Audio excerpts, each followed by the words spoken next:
Mukunda jewellers మొట్టమొదటి factory outlet ఇప్పుడు కూకట్పల్లి, కొత్తపేట్, సోమాజిగూడ మరియు ఖమ్మంలో. నమస్కారం సార్. నమస్తే అమ్మా. సో కోల్కతాలో జరిగిన ఇన్సిడెంట్ ప్రతి ఒక్క అమ్మాయిని అయితే భయంకరంగా భయాన్ని గుర్తు చేస్తుంది అని చెప్పొచ్చు. అండ్ అదేవిధంగా అక్కడ ప్రతి ఒక్క రోజు ఒక్కొక్క ట్విస్ట్ని మనం చూస్తూ ఉన్నాం సార్. అండ్ ఇప్పుడు ఈ రోజు లేటెస్ట్ అప్డేట్ ప్రకారంగా మనం చూస్తే మమతా బెనర్జీ గారు నేను రిజైన్ని ఆఫర్ చేస్తున్నాను అని ప్రకటించడం జరిగింది. అంత సిచ్యువేషన్కి గురవ్వడానికి రీజన్స్ ఏంటి సార్? సిరి, మమతా బెనర్జీ వైనం చూస్తే నాకు ఒకప్పుడు ఈజిప్ట్లో జరిగినటువంటి దారుణం గురించి చెప్పాల్సి వస్తుంది. ఈజిప్ట్ రోమ్ నగరంలో జరిగినటువంటి దారుణం. రోమ్ నగరం తగలడతా ఉంటే నీరో చక్రవర్తి ఫిడేల్ వాయిస్తున్నాడట. అంటే జరిగినటువంటి విషయం రాజకీయంగా ఎట్లా నేను వాడుకోవచ్చు, రాజకీయంగా ఎట్లా నేను దృక్పథం చేయొచ్చు, దేన్ని రాజకీయం చేయొచ్చు, దేన్ని రాజకీయం చేయకుండా ఆపచ్చు అనేటువంటి దాన్ని ఆవిడ పిహెచ్డి చేసినట్టు చేసిందమ్మా. అక్కడ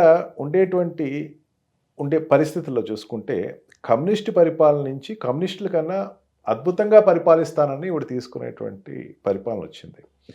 జనరల్గా కమ్యూనిస్ట్ పరిపాలన అంటే ప్రజల యొక్క పరిపాలన ఉంటారంట చెప్పేసి అంటారు. అంటే పెత్తందారుల ప్రభుత్వం కాదు, కేవలం కర్షకులు, కార్మికుల యొక్క పరిపాలన నుంచి కార్మికులకు, రైతు కూలీలకి నేను న్యాయం చేస్తాను, ఉన్నటువంటి కమ్యూనిస్ట్ ప్రభుత్వం పెద్ద న్యాయం చేయలేదు అని చెప్పి వచ్చినటువంటి ప్రభుత్వం.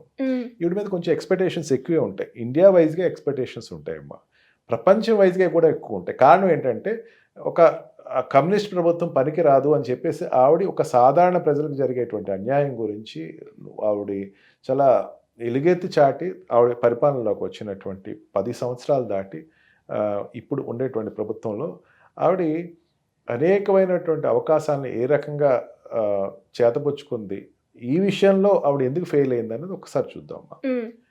ఆర్జేకర్ హాస్పిటల్లో 9th జరిగినటువంటి దుర్ఘటన మొదటి నుంచి తీసుకుంటే కనుక ఇది ఆవిడ 10 సంవత్సరాల పరిపాలనలో ఈ పరిపాలన జరుగుతున్నప్పుడు ఆవిడ వెనకాల ఒక కోటరీ చేసేటువంటి అన్యాయాలు కూడా పెరుగుతూ మొదలుపెట్టినాయి. ఒక రోజులో ఓవర్ నైట్ జరిగినటువంటి విషయం కాదు. మనకి చిన్నపిల్లల్ని అడిగినా చెప్తారమ్మా, ఏ ప్రభుత్వం అయినా సరే డబ్బు లేకుండా పార్టీలు ఎలక్షన్స్లో వెళ్ళటం కానీ అది అసంభవం అని చెప్తారు. ఇక్కడ కూడా డబ్బులు కావాలి, పార్టీకి డబ్బులు కావాలి అనుకుంటే కొంతమందికి ప్రోత్సాహిస్తారు, కాంట్రాక్టర్లు కానీ వీళ్ళందరికీ. ఇటువంటి ధోరణి అనేది మారకపోతే మరో మమతా బెనర్జీ తయారవుతుంది అనేటువంటి పరిస్థితి ఈ రోజున ఒక ఎగ్జాంపుల్ కింద వెస్ట్ బెంగాల్ వెళ్ళిపోయింది. వ్యవస్థ చేతిలోకి ఈవిడ వెళ్ళిపోయింది. ఈవిడ చేతిలో వ్యవస్థలు ఉండటం కాదు, వ్యవస్థ చేతిలో. అంటే ఒక హాస్పిటల్ అంటే జనరల్గా ఈ స్థాయిలో చూసుకోవాలంటే వైస్ ఛాన్సలర్స్ ఎవరైనా ఉంటారు, వైస్ ఛాన్సలర్స్ చేసేటువంటి అన్యాయాలకి జనరల్గా ఉండేటువంటి మినిస్టర్స్, ప్రిన్సిపల్ సెక్రటరీస్ ఆ స్థాయిలో ఉండేటువంటి సపోర్ట్ చేసి వెనకేసి రావడానికి ప్రయత్నం చేస్తారు. మనకి ఇక్కడ సెంట్రల్ యూనివర్సిటీలో కూడా జరిగినట్టు దుర్ఘటనలో అప్పుడు ఉండేటువంటి రాష్ట్ర ప్రభుత్వాలు కానీ కేంద్ర ప్రభుత్వాలు కానీ సపోర్ట్ చేయడం జరిగింది. అంటే కేవలం ఆ స్థాయి వరకు మాత్రమే ఉంటుంది. కానీ దుర్ఘటన ఇప్పుడు జరిగినటువంటి ఆర్జేకర్ హాస్పిటల్లో జరిగిన దుర్ఘటన నా భూతో నా భవిష్యత్తు, ఇటువంటిది ఇంతకుముందు జరగలేదు, ఇక ముందు జరగకూడదని ఎవరైనా కోరుకునేటువంటి వైనం అమ్మ అది.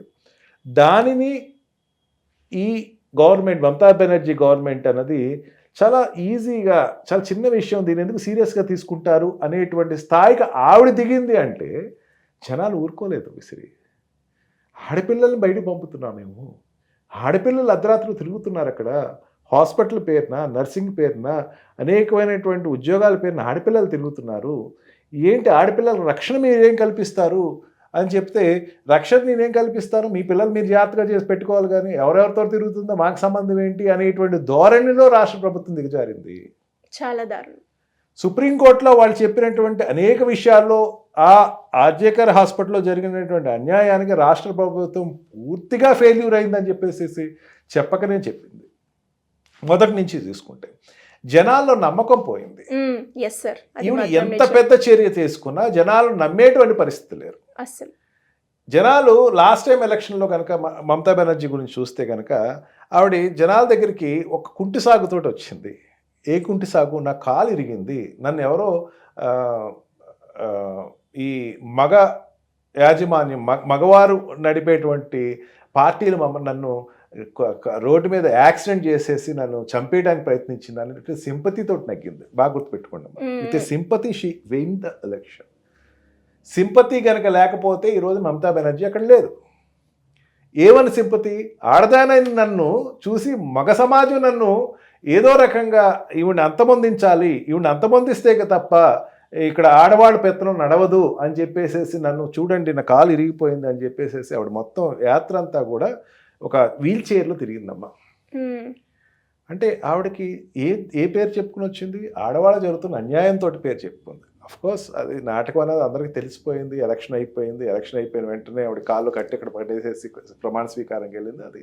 అది వేరే విషయం. కానీ జనాలు అక్కడ ఉండేటువంటి సామాన్యమైన జనాలు ఏమో ఆడవాళ్ళకి అన్యాయం జరిగిందేమో, మమతా బెనర్జీకి దీదీకి అన్యాయం జరిగింది, యాక్సిడెంట్ చేశారని నమ్మి ఓటేసినటువంటి జనానికి ఇప్పుడు ఏం చెప్తుంది?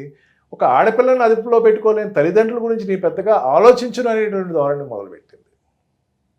తల్లిదండ్రులకు ఒక అన్యాయం జరిగింది, ఒక ఆడపిల్లకి అన్యాయం జరిగిందని వెలుగెత్తి చాటుతుంటే కానీ అక్కడ ఒక్కళ్ళని కూడా ఆవిడ స్వయంగా సస్పెండ్ చేసింది, టెర్మినేట్ చేసింది లేదమ్మా. పోలీస్ వ్యవస్థ నిర్వీర్యం అయిపోయినా సరే పోలీస్ వ్యవస్థ అక్కడ ఎటువంటి అంటే ఇన్వెస్టిగేషన్ చేయాల్సినటువంటి పోలీస్ వ్యవస్థ ఏదైతే ఉందో ఆ పోలీస్ వ్యవస్థ పూర్తిగా ఫెయిల్ అయిందని సుప్రీంకోర్టు అబ్జర్వేషన్లో ప్రతిరోజు జరుగుతున్నటువంటి రెగ్యులర్ అంటే ఇప్పటికి దగ్గర 7-8 టైమ్స్ సుప్రీంకోర్టు ఈ ఇష్యూ మీద కూర్చుంది. సుప్రీంకోర్టు చాలా సీరియస్గా కూర్చుంది ఈ ఇష్యూ మీద. ప్రతిదీ రంధ్రాన్వేషణ చేస్తూ ఇది ఎందుకు జరగలేదు అని ప్రతిదీ అడుగుతా కూర్చుంది.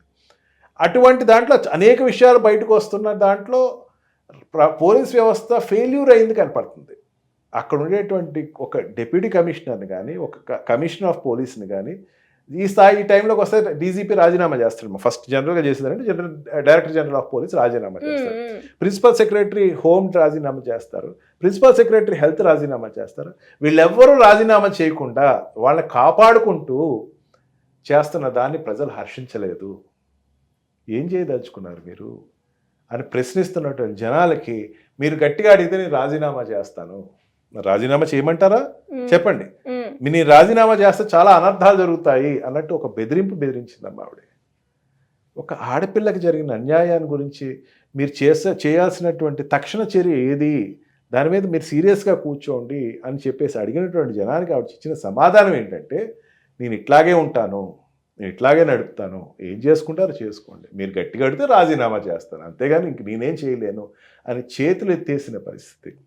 దీన్ని రాజీనామా కోణంలో చూసుకునే కన్నా దీన్ని ఆవిడ ఏమీ చేయలేని చేతులు ఎత్తేసింది. దీన్ని నిన్న ఆవిడ చెప్తే ఒక మాట చెప్పింది సిరి, నిజమే పోలీసుల వ్యవస్థ ఫెయిల్యూర్ అయ్యింది, అమ్మాయిని తక్షణ స్పందించడంలో మా వ్యవస్థ నిజంగా ఫెయిల్యూర్ అయ్యింది, క్షమించండి అని ఒక క్షమాపణ అడిగేసేసి తప్పించుకుంటానికి ప్రయత్నం చేసింది. మీరు క్షమించకపోతే ఏం చేస్తారు? రాజీనామా చేస్తారు. రాజీనామా చేస్తే మీరే చూసుకోండి మీరు ఏమవుద్దు అన్నటువంటి తప్పించుకునే ధోరణి స్పష్టంగా నిన్న వ్యక్తం చేసింది. అంతేగాని లేదు మీరు అధైర్యపడకండి. ఆ ఫ్యామిలీ ఇప్పుడు వరకు అమ్మ జనరల్గా ఇప్పుడు మనకు చూస్తూ ఉంటాం, ఎక్కడైనా ఒక యాక్సిడెంట్ జరిగిందంటే అక్కడ ఉండేటువంటి వెళ్ళి పరామర్శించడం, ఇప్పటి వరకు ఆ పేరెంట్స్ పిలిపించి మాట్లాడటం జరగలేదు. వాళ్ళ దగ్గరికి వెళ్ళి తిడతారు కొడతారు, అయినా సరే మీరు నా బాధ్యత ఇది అని వెళ్ళి అక్కడికి వెళ్ళి పరామర్శించాలి. ఏం లేదు. పోనీ అఖిలపక్షం పెట్టాలి కదా, అఖిలపక్షం పెడితే అందరూ కూర్చుంటారు కదా. నువ్వు స్టూడెంట్స్తో డైరెక్ట్గా కదా ఒక అఖిలపక్షం మీటింగ్ పెట్టి రండి, మీ సలహాలు ఇవ్వండి, నన్ను ఏం చేయమంటారు చెప్పండి. నిజమే నీ నా ఫెయిలింగ్ కనపడుతుంది అనుకుందాం, నన్ను ఏం చేయమందా, ఎట్లా చేద్దామని డిస్కస్ చేద్దాం. అసలు అఖిలపక్షం పెట్టలేదు, ఒక సెంట్రల్ కమిటీస్ని పిలవదావిడి, ఒక దాని గురించి ఒక టాస్క్ ఫోర్స్ పెట్టదావిడి, ఏమీ చేయదు. అంటే ఆవిడ వెనకాల ఉన్నటువంటి క్వార్టరీ ఏదైతే ఉన్నాయో ఆవిడ నిరంతరం ఆవిడని బదనాం చేస్తున్నా సరే రెడీగా ఆవిడ బదనాం అవడానికి రెడీ అయింది తప్ప ఆవిడ ఎటువంటి మార్పు అన్నది దీంట్లో జరగలేదు. అవును సార్. స్టూడెంట్స్ గొడవ పెడుతున్నారు, లేకపోతే స్టూడెంట్స్ ఇప్పటివరకు 40 days నుంచి స్టూడెంట్స్ అందరూ హాస్పిటల్స్కి వెళ్ళలేదు, 26 మంది పేషెంట్స్ చనిపోయారంటమ్మా. చాలా దారుణమైనటువంటి పరిస్థితి. ప్రతి చావుకి ఆవిడ బాధ్యత తీసుకోవాల్సిందే. డాక్టర్స్ అక్కడికి వెళ్ళలేదు అంటే డాక్టర్స్ బాధ్యత కాదమ్మా, నీ బాధ్యత. నువ్వు వాళ్ళని ఏదో రకంగా సాటిస్ఫై చేయడానికి అఖిలపక్షం పెట్టు, అందరినీ పిలిపించు, నువ్వు అటువంటి చర్యలు ఏమీ తీసుకోకుండా నన్ను ఏం చేయమంటా నేనేం చేయలేను అని చెప్పేసి ఒక మొండి వైఖరి ఏదైతే ఉందో దానివల్ల రోజు రోజుకి నష్టం జరుగుతుంది తప్ప కలకత్తాలో న్యాయం అనేది ఏమాత్రం జరగదు. ఇక్కడ పక్కన ఉండేటువంటి బంగ్లాదేశ్ తీసుకుందాం. బంగ్లాదేశ్ ప్రభుత్వంలో అక్కడ ఉండేటువంటి ప్రైమ్ మినిస్టర్ ఈ రోజున పారిపోయి ఇంకొక దేశానికి వలస వెళ్ళి భారతదేశానికి వలస వచ్చి దాక్కునే పరిస్థితి వచ్చేస్తుంది. పక్కన ఉండేటువంటి బంగ్లాదేశ్కి ఏ రకంగా జరుగుతుందో యుద్ధం ఆ రకంగా ఇక్కడ ఫ్రాకి ఇక్కడ కూడా ఆ రకంగా ఈవిడ పారిపోయే పరిస్థితి ఈరోజు వచ్చింది కాబట్టి రాజీనామా పేరు చెప్తుంది ఆవిడ. న్యాయం అన్నది అక్కడ జరిగేటువంటి ఆస్కారం మమతా బెనర్జీ ప్రభుత్వంలో ఏ మాత్రం లేదు అన్నది అందరికీ అర్థమైపోయిందమ్మా. చిన్న పిల్లవాడిని అడిగినా చెప్తాడు దీదీ రక్షించదు మమ్మల్ని అని. దాంతో ఆవిడ ఫేక్ ప్రకటన ఒకటి ఇచ్చింది, అవసరమైతే రాజీనామా చేస్తానని చెప్పేసి.